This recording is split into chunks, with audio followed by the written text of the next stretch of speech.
What's hiding underneath things can be scary. Underwater, under your bed, especially what's under your carpet.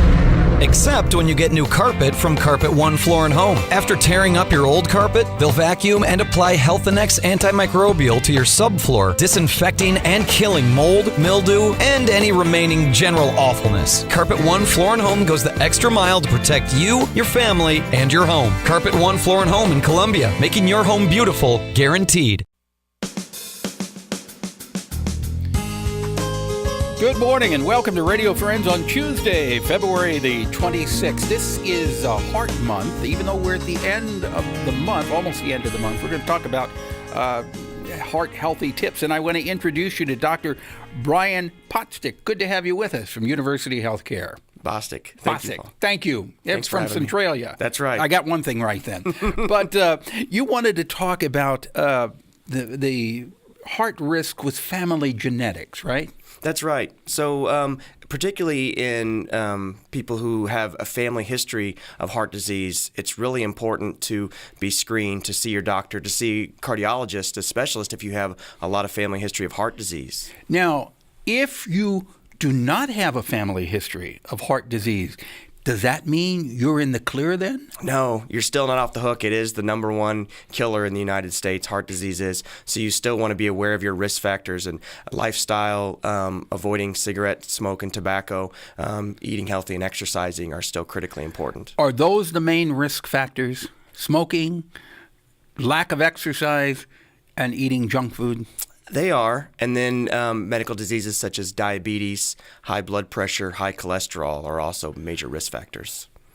What do you say to people who have high cholesterol and they've got high blood pressure and they're eating fries and burgers all the time and they don't want to change? What's your message there?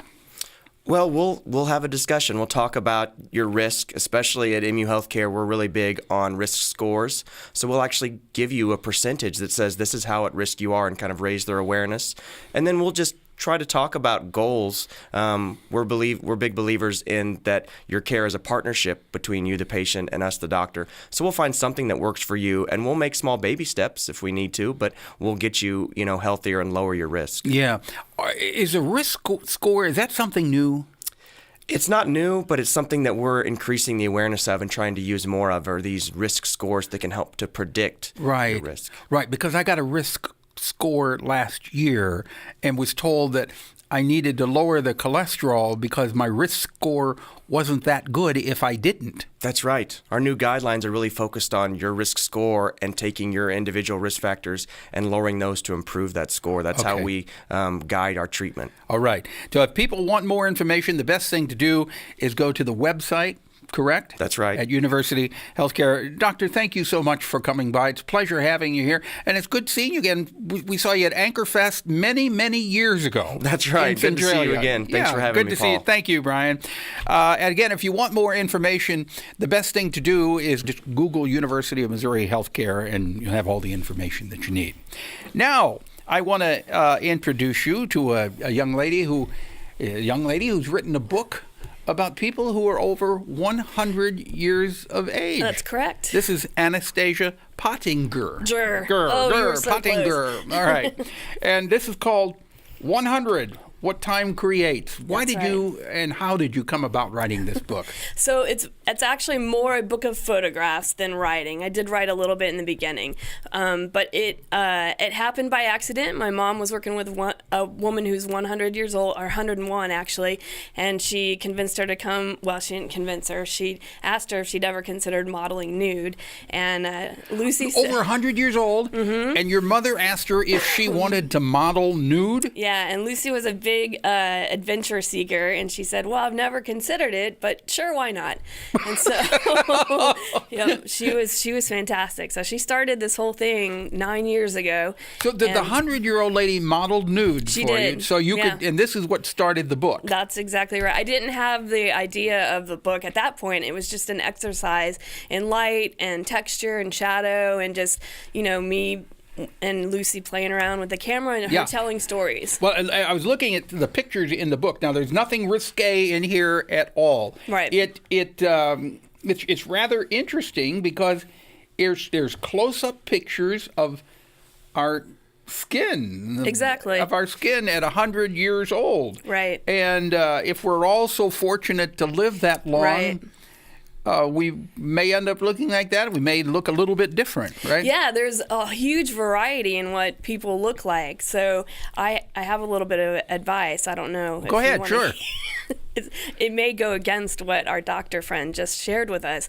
But the woman who I think looked the youngest, she was just 100. She lived on a cattle farm, still lived by herself, served coffee and tea and cakes when I arrived to photograph her. And she stayed plump.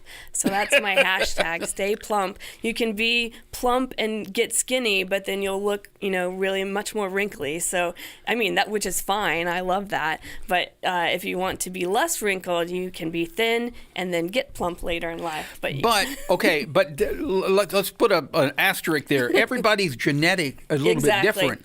I mean, I've heard people who live to be 95, 100 years old, and they say, well, they eat bacon and eggs every day. It's true. So there's people it who depends on smoke what you're... cigars and drink whiskey every day. One of my models drinks a martini every night. Yeah. Now, we're not saying that's what you're supposed to do. I'm not giving any advice to anybody. Right. No. But everybody, and that's just what the doctor was saying too. Yeah. That our genetics are different with everyone. But the 109-year-old lady who was plump. 101. Well, she was 100. Yes. She was 100. Okay.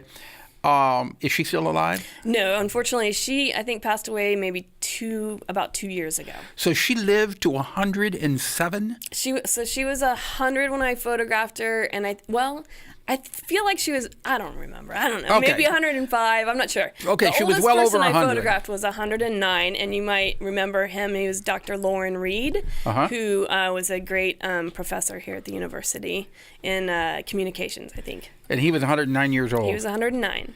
And then I think 107 was probably the next oldest that I Did photographed. you, besides staying plump, did you come away with any other advice from people? Yeah, to live your best life. Don't be angry with people. Right. Don't let the little things trip you up, and just keep breathing. Right. Keep doing what you love. And what about showing emotion? Oh, well, you know what? I don't know that anybody talked to me about showing emotion, but I think it's good not to bottle stuff up and yes, to I think be it's happy, good. Be sad, feel what you're feeling. Yes, show your. I think it's important to show emotion, and that's something that in our society it seems like people try to hold back that emotion, but it's important to show that emotion and release tension. Yes, exactly. All right, if people want your book, where can they get it? It's called 100 What Time Creates. So locally in Columbia, Missouri, you can get it from Skylark Bookshop. And if you're out of Columbia, you can get it from Amazon.com, BarnesandNoble.com. All right, it's called 100 What Time Creates by Anastasia Pottinger. Sure. Okay, it's an interesting book. We'll see you tomorrow. Thanks for listening. Bye-bye.